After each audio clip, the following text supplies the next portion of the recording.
Glória a Deus. Livro de Atos dos Apóstolos, capítulo 4, a partir do versículo 5, palavra do Senhor, que nos diz assim: No dia seguinte, reuniram-se em Jerusalém as autoridades, os anciãos e os escribas, com o sumo sacerdote Anás, Caifás, João Alexandre e todos os que eram da linhagem do sumo sacerdote. E pondo-os perante eles, os arguíram: com que poder ou em nome de quem fizestes isso? Então Pedro, cheio do Espírito Santo, repete comigo, cheio do Espírito Santo, oh glória, lhes disse: autoridades do povo e anciãos, visto que hoje somos interrogados a propósito do benefício feito a um homem enfermo e do modo por que foi curado, tomai conhecimento, vós todos e todo o povo de Israel, de que em nome de Jesus Cristo, aquele lá de Nazaré, o Nazareno, a quem vós crucificastes e a quem Deus ressuscitou dentre os mortos, sim, é em seu nome é que este está curado perante vós.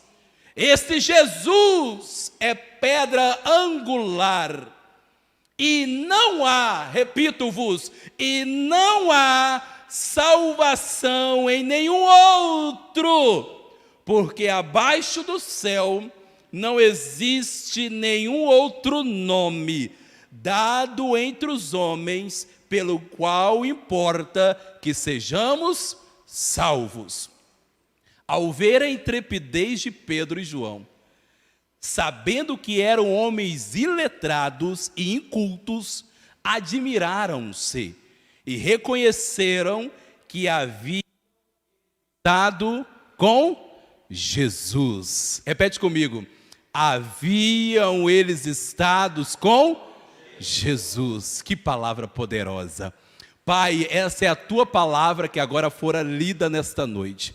A minha oração com a tua igreja é que tu fales, aleluia, conosco, que tu ministre ao nosso coração, que saiamos desse lugar, ó Deus eterno, cheios da tua graça. O irmão e a irmã que acompanham da tua casa, ou em qualquer outro lugar que esteja acompanhando agora, ou que vai acompanhar depois, que seja impactado pelo poder do teu amor, nesta noite, nesse lugar, para a glória de teu nome, amém, e graças a Deus.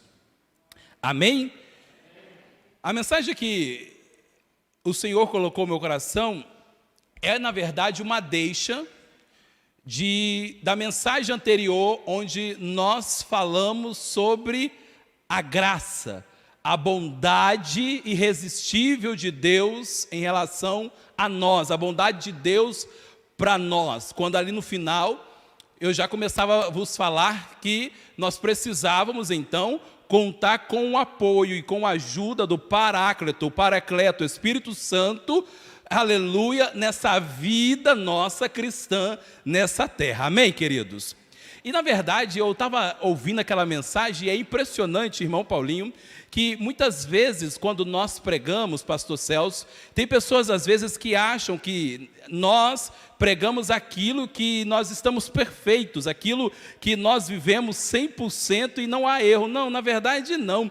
Muitas vezes, quando nós pregamos para nós mesmos, né? Nós pregamos e exortamos para nós mesmos. E, na verdade, quando eu estava ouvindo essa mensagem, depois eu falei: meu Deus do céu, que palavra forte, que palavra tremenda do Senhor. Não porque preguei, mas porque é a Bíblia falando, é a palavra de Deus falando em relação a nós. E, na verdade, queridos irmãos e irmãs, nós não podemos receber a graça de Deus, nós não podemos receber o dom gratuito de Deus, que é a salvação, sem que antes nós reconheçamos a nossa condição.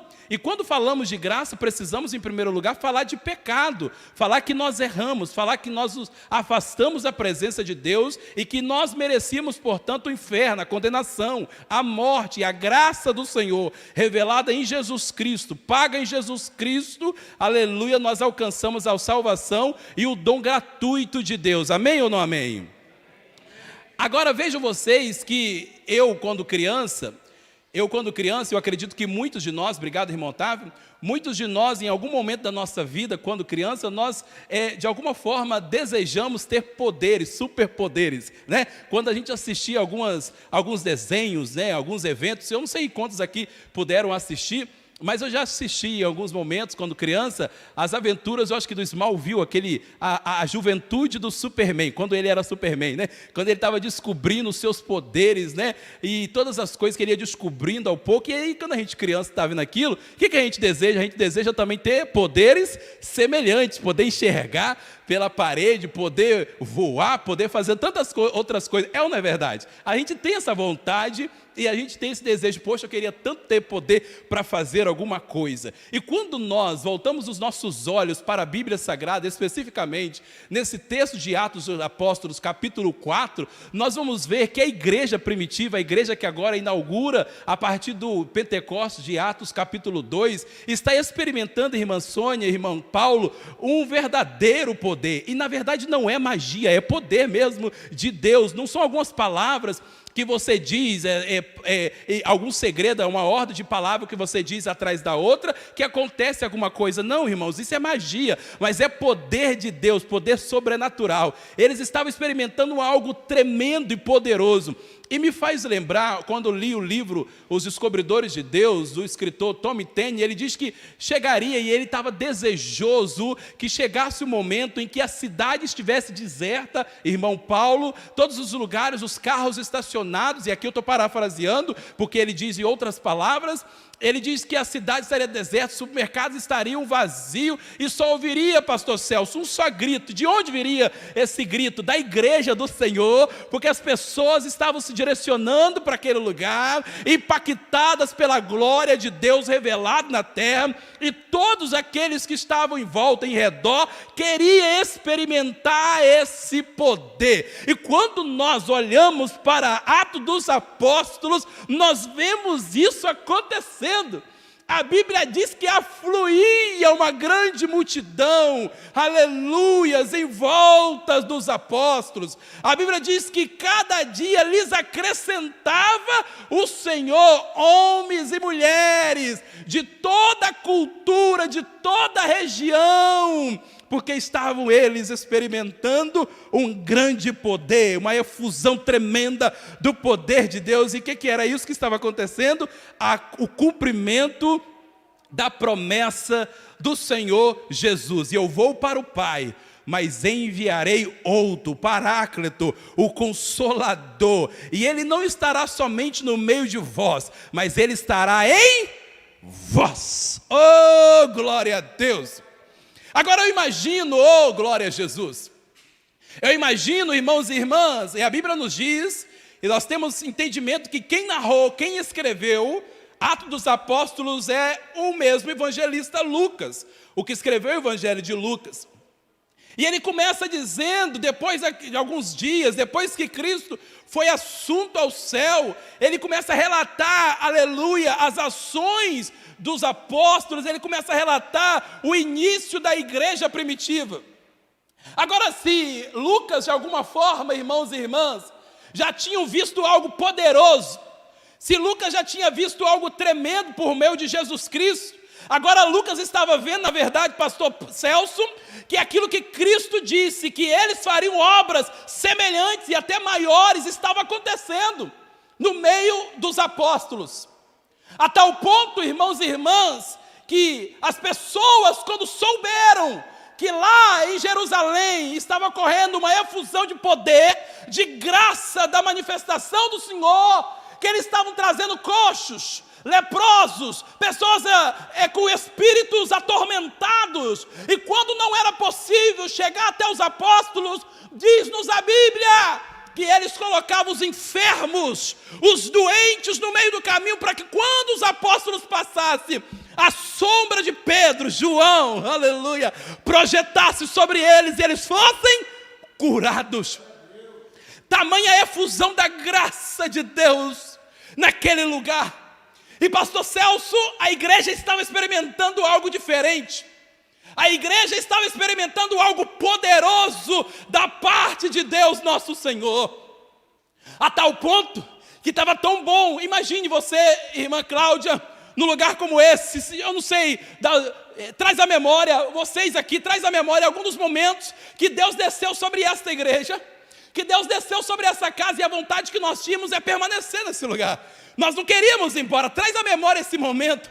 Agora imagine que esses irmãos estão experimentando essa mesma sensação, esse mesmo poder, uma vontade de não ir embora, uma vontade de não voltar para suas casas, a tal ponto que a Bíblia diz que eles tinham tudo em comum, porque eles se ajuntavam, eles estavam vendendo os seus bens. Imagine agora você vendendo a tua casa, vendendo o teu carro, vendendo a tua fazenda, para quê?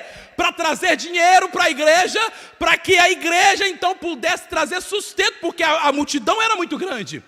As pessoas que chegavam dia após dia era muito grande, e ninguém queria ir embora, todo mundo queria ficar naquele lugar, a tal ponto que os apóstolos da Bíblia tiveram um grande problema. E qual era o problema? Eles estavam então tendo que administrar alguns problemas de ordem administrativa. E é nesse momento, então, que os apóstolos chamam a congregação para instituir quem? Os diáconos, os serventes. Para quê? Para servir, enquanto eles cuidavam da palavra, enquanto eles cuidavam da administração da palavra de Deus. É por isso que a Bíblia vai dizer, irmãos e irmãs, que a igreja é um organismo vivo. Eu estava compartilhando isso com o pastor Celso nesta semana. A igreja é um organismo vivo. Ainda há pouco nós terminamos aqui o período de louvor. Tivemos pessoas cantando, tocando a bateria, outros que ligaram o som, outros que cuidaram da limpeza, outros que cuidaram da administração, que pagou a conta de luz, para que agora nós tivéssemos luz nesse lugar, cuidou da manutenção da igreja, para que agora você pudesse agora receber o principal. O que é? A pregação da palavra de Deus. E tudo que nós fazemos nesse lugar, irmãos e irmãs, não é visando prédio, mas é visando a pregação do Evangelho, visando a propagação da palavra de Deus. A igreja é um organismo. Você não pode ficar fora desse organismo. Você não pode ficar fora, aleluia, desse lugar. A igreja primitiva, irmãos e irmãs, estavam experimentando algo tão tremendo, tão poderoso, que eles não queriam voltar para suas casas. E eles vendiam tudo, mas sabe como é que é o ser humano? Sabe como é que era o homem? No meio dessa multidão, eu costumo dizer, eu aprendi isso e é verdade. A igreja é o lugar onde nós vamos encontrar todo tipo de pessoa. Pessoas que têm problema com honestidade, pessoas que têm problema com mentira, pessoas que têm problema com sensualidade, todo tipo de pessoa. Sabe por quê? Porque é nesse lugar o centro de reabilitação dessas pessoas. É nesse lugar onde elas encontrarão a palavra de Deus e serão transformadas pela igreja? Não, mas pela palavra de... Então é em todo lugar, em qualquer igreja que você for, você vai encontrar alguns problemas. Por quê? Porque nesse lugar há pessoas, há seres humanos que precisam ser restauradas por Senhor Jesus. Então surgiram alguns problemas, e um desses eu já falei para vocês, que era a administração, irmãos e irmãs, dos recursos que eram trazidos para a igreja, para distribuir entre os irmãos que estavam congregando ali naquele lugar. Mas também há problema de ordem de honestidade. A Bíblia diz que Ananias e Safira venderam a sua propriedade e foram levar até os apóstolos. E levaram eles achando que seriam reconhecidos. Nossa, Ananias e Safira venderam a sua propriedade, que coisa bonita, investiu todo o seu dinheiro para a obra do Senhor. Mas a Bíblia diz que eles então furtaram uma parte, e pareceu diante dos irmãos daquela igreja que eles tinham entregado tudo. Irmãos e irmãs, o poder do Espírito Santo de Deus era tão grande, tão forte naquele lugar, a manifestação era tão poderosa, que a Bíblia diz que ao comando de Pedro, tanto Ananias quanto Safira caíram e expiraram, caíram duro, morto. Por quê? Porque mentiram o Espírito Santo de Deus.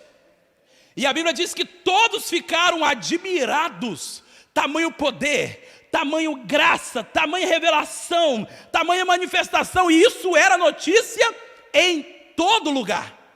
Isso era notícia em qualquer canto. Em Jerusalém está acontecendo um movimento diferente. Oh, meu Deus do céu. Em Jerusalém está acontecendo algo poderoso. E detalhe, nunca se ouviu falar de algo semelhante ao que está acontecendo em Jerusalém.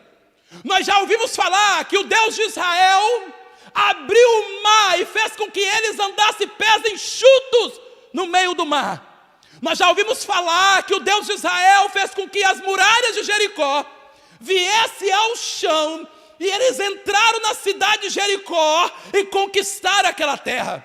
Nós também já ouvimos falar que uma cidade chamada Sodoma e Gomorra fora destruído por pedra, por fogo derramado do céu. Mas nós nunca ouvimos falar do que está acontecendo em Jerusalém.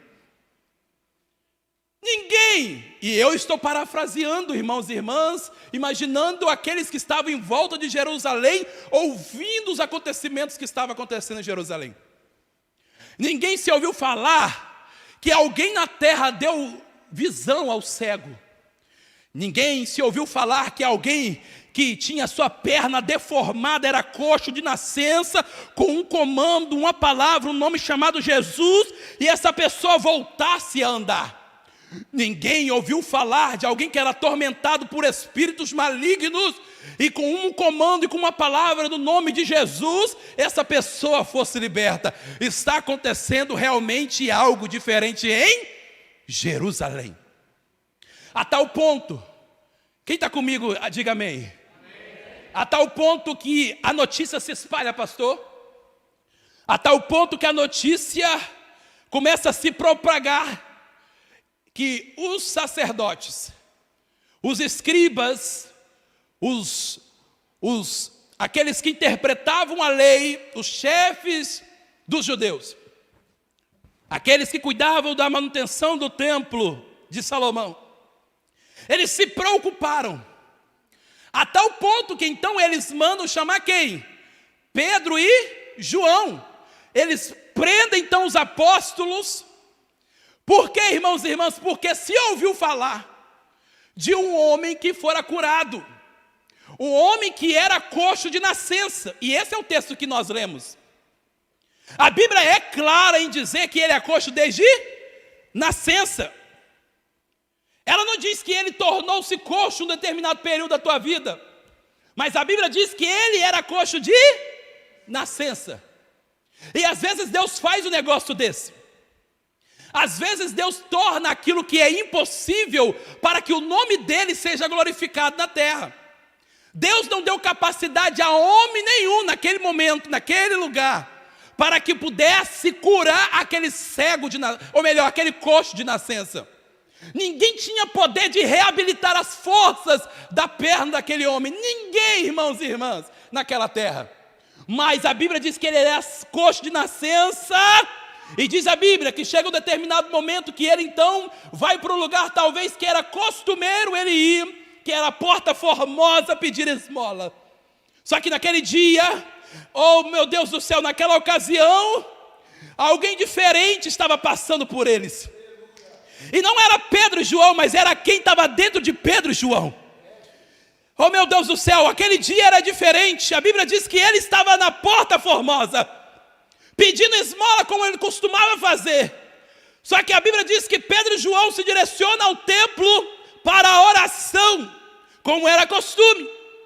E a Bíblia diz que quando Pedro e João olham para ele, olha para aquele homem olha para Pedro e João como fitando, querendo alguma coisa.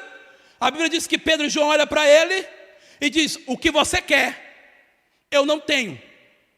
Mas o que você precisa, em outras palavras, estou parafraseando o texto, eu te dou aquilo que eu tenho, aquilo que está dentro de mim. Não é eu, Pedro e João, mas é o que está dentro de mim.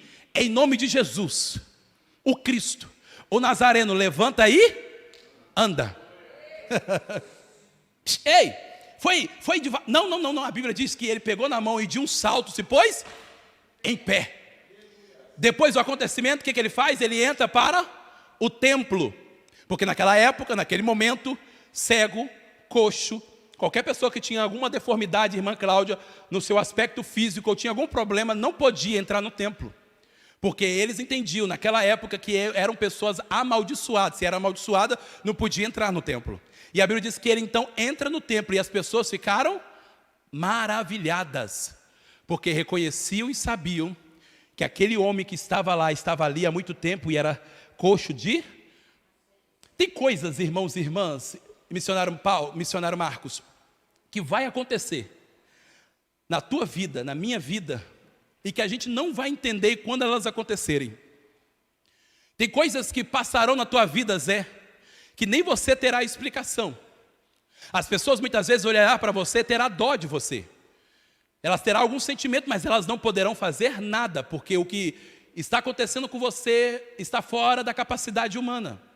Está fora da capacidade de qualquer homem na terra resolver. E na verdade aquele homem coxo de nascença ninguém podia resolver. Mas naquele momento que eles encontram com um homem de Deus cheio do Espírito de Deus, a Bíblia diz que ele foi curado e todos ficaram maravilhados daquilo que tinha acontecido.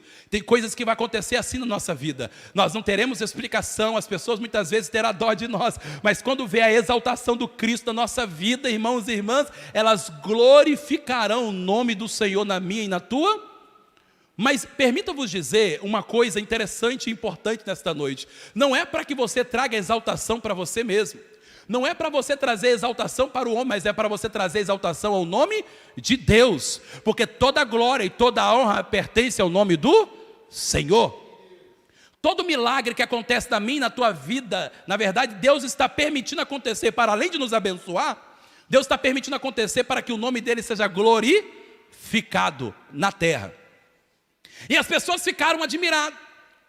E aí, imagine, uma multidão em Jerusalém, pastor, ficou em alvoroço por aquilo que tinha acontecido, e a notícia chegou aos sumos sacerdotes.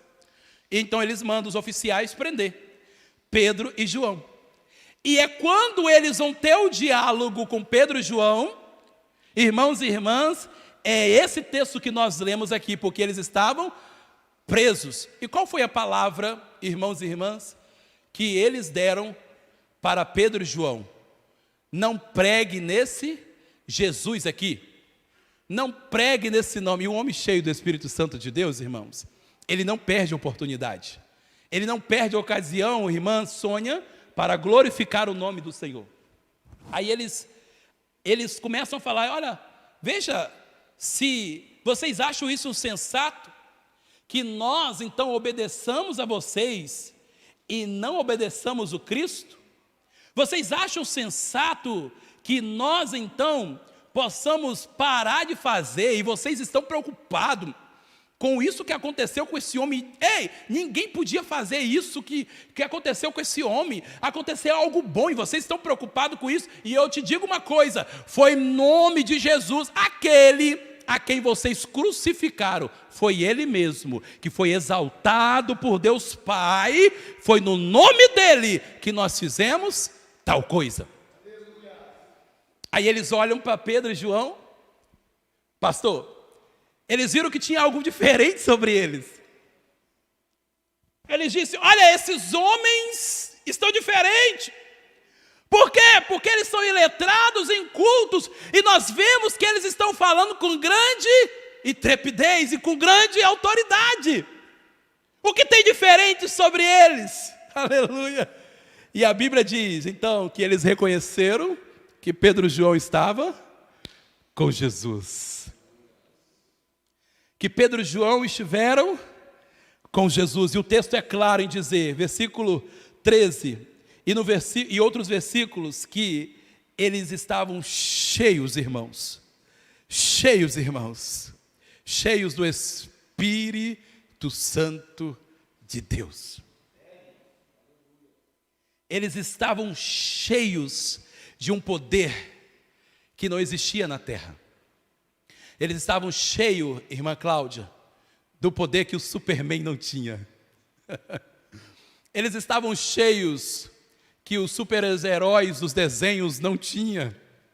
Eles estavam cheios de um poder que na terra não existe. É um poder sobrenatural. Um poder que vem do céu. E na verdade, o poder que desceu sobre eles foi tão grande, tão poderoso, que a Bíblia diz em Atos 2, que veio do céu um som como de um vento impetuoso e encheu toda a casa. E viram-se repartido línguas como de fogo sobre cada um deles. E todos foram cheios de quê? Todos foram cheios de quê? Do Espírito Santo, de poder. Para quê, irmãos? Para serem a testemunha de Jesus em Jerusalém, na Judeia, em Samaria, até os confins da terra. Eles foram cheios do dinamis, poder, autoridade. Sobre eles vieram algo poderoso. Quem era Pedro, irmãos e irmãs? Antes de Atos dos Apóstolos, capítulo 2. Era um homem temeroso, um homem que negou o seu Deus 3 vezes, porque teve medo de ser crucificado com ele. Quem eram esses homens antes desse acontecimento? E agora nós vemos Pedro pregando uma palavra tão poderosa, que 3.000, 5.000, sei quantas almas se rendiam ao Senhor. Tamanha graça, tamanha autoridade do poder que ele falava. Tamanho poder que estava naquela igreja. E sabe, irmãos e irmãs, no dia de hoje, eu e você, nós não precisamos vender os nossos bens para entregar à Igreja Cristã Moriá, para que nesse lugar a gente possa recolher pessoas para a propagação do Evangelho. Mas nós precisamos buscar de Deus, da parte de Deus, esse poder e autoridade. Para quê? Para ser testemunha de Jesus. E você não poderá fazer isso com a força dos seus braços. Você não poderá resistir à carne, ou melhor, resistir ao diabo. Você não terá força para poder fugir da carne, se você não contar com a força do Espírito Santo. E sabe de uma coisa? O Espírito Santo é Deus morando em você. Ele não é simplesmente um poder, ele não é a água, ele não é simplesmente um espírito qualquer, mas ele é a terceira pessoa da Trindade. São 3 deuses, presbítero Tiago? Não, é um Deus só, em 3 pessoas. Deus Pai criou, o tempo de Deus Pai fazer. Deus Filho resgatou o homem de volta.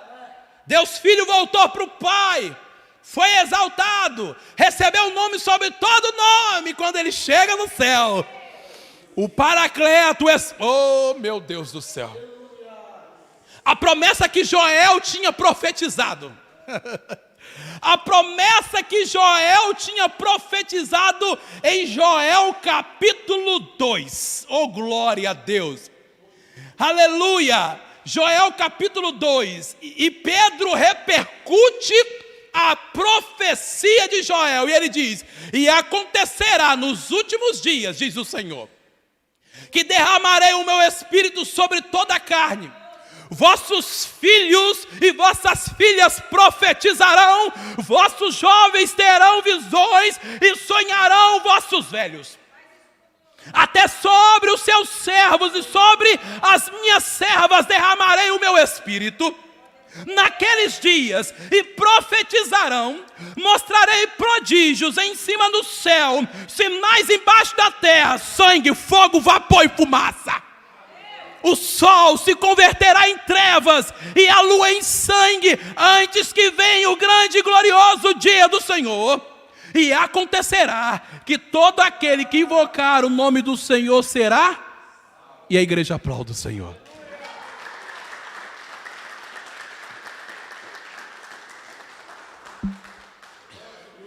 É essa promessa que se aconteceu em Atos dos Apóstolos capítulo 2.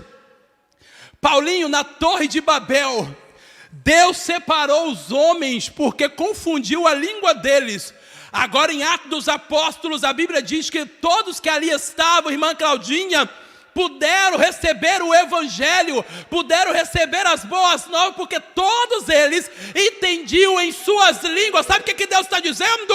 Não é judeu, não é árabe, não é um povo, não é brasileiro, não é americano, mas a palavra que eu tenho para vocês é para todos aqueles que invocaram o nome do Senhor. O Evangelho de Deus não está restrito a grupo de pessoas. O Evangelho de Deus não está restrito a pastores, a sacerdotes, a reis. Mas o Evangelho de Deus é para todos aqueles que creem no nome do Senhor Jesus. E é de graça. Isso é graça. Isso é dom. Oh Deus, gratuito para nós. Revelado de Deus para nós. E sabe de uma coisa? É que esse poder é tão tremendo, é que o inimigo quer cegar a nossa visão para que nós não recebamos esse poder e essa autoridade. Sabe de uma coisa? Tem um homem na Bíblia, em Atos dos Apóstolos, se não me engano, capítulo 8, chamado Simão, que quando Samaria descobriu o que estava acontecendo em Jerusalém, Pedro e João é enviado para Samaria. E quando eles colocam as mãos sobre as pessoas e vê elas receberem poder e autoridade pelo Espírito Santo de Deus, o tal de Simão olha para aquilo e pergunta para Pedro e João: olha, eu posso oferecer dinheiro se vocês me derem esse poder. Aleluia. Ele achava que aquilo se comprava com dinheiro, se comprava com posse. E na verdade o Evangelho de Deus não é com dinheiro, não é com bebida, não é com posição, não é com comida, não é com nada. O poder de Deus é algo que vem do céu para todos que invocaram o nome do Senhor. Ele diz: afasta de nós com o seu dinheiro e se arrependa dos seus maus caminhos. E se arrependa disso, porque talvez você encontre graça diante do Senhor. E não é por dinheiro, não é porque você é bonito, não é porque você cursou uma faculdade, não é porque você tem posses ou porque você talvez não tenha posses. Não é para você que se sente pobre, pobrezinho, coitado. Não é para você que se sente o poderoso. Não. O Evangelho do Senhor é para todos aqueles que recebem Jesus como Senhor e Salvador das suas vidas. Amém ou não amém? É essa promessa de Deus para nós. É essa promessa que Deus tem para nós, para que nós então possamos. E sabe de uma coisa? Deus quer nos dar poder e autoridade, quer nos tornar uma igreja poderosa. E eu acredito que nós estamos nesse caminho, Paulinho, de receber esse poder e essa autoridade de Deus dia após dia. E a Bíblia diz que a cada um Deus chamou para alguma coisa. E existem ministérios, apóstolos, pastores, profetas. A cada um Deus chamou para alguma coisa. A cada um Deus chamou com um propósito a fim de propagar o Evangelho de Deus. Um certo homem ou mulher chegou perto de Jesus e disse: olha, a gente ora e os demônios são libertos, as pessoas são transformadas. Aí ele diz: não se admirem disso. Agora se admire do teu nome estar escrito no livro da vida. Sabe de uma coisa, irmãos e irmãs? O poder do Espírito Santo não é para nos tornar poderosos, mas o poder do Espírito Santo, pastor Celso, é para nos possibilitar dar frutos. Porque muito melhor do que ver você cheio do poder, falando em línguas, interpretando língua, curando, expulsando demônio, tantos outros dons, muito melhor do que isso, Deus quer ver você produzindo frutos. E frutos que demonstrem arrependimento. E frutos que demonstrem que você foi comprado e lavado pelo sangue do Cordeiro. As pessoas que olharem para você, elas precisam perceber e elas precisam ver que você é diferente. Mas não porque você é santo melhor do que elas, mas porque existe um brilho sobre a tua vida. E esse brilho é o Espírito Santo de Deus. E esse brilho, irmãos e irmãs, é promessa de Deus para nós. E esse brilho, irmãos e irmãs, é o poder de Deus em nós, que se aperfeiçoa em nossas fraquezas. Então nós precisamos depender do Espírito Santo de Deus. Nós precisamos andar nos caminhos do Senhor. Nós precisamos procurar com zelo os melhores dons. Mas muito melhor do que procurar os dons, nós precisamos procurar a presença do Espírito para que nós possamos dar frutos. E a Bíblia deixa claro para nós alguns exemplos desses frutos. A Bíblia nos deixa claro, irmãos e irmãs, exemplos de frutos que demonstram que nós fomos lavados, comprados e remidos pelo sangue do Cordeiro. Paulo, ao escrever aos Gálatas, capítulo 5, versículo 22, ele diz: mas o fruto do Espírito é amor, alegria, paz, longanimidade, benignidade, bondade, fidelidade, mansidão, domínio próprio. Contra todas essas coisas não há lei. A igreja de pé, por favor.